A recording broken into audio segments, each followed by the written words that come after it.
Dur sayang ngapunten saestu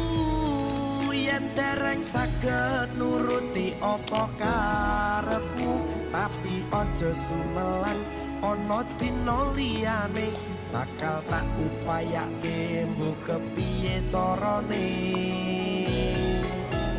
tresnoku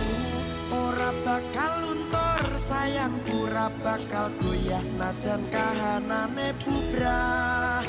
aku bakal setia ora mungkin mendua matur suwun sampun ana ngancani neng saben dina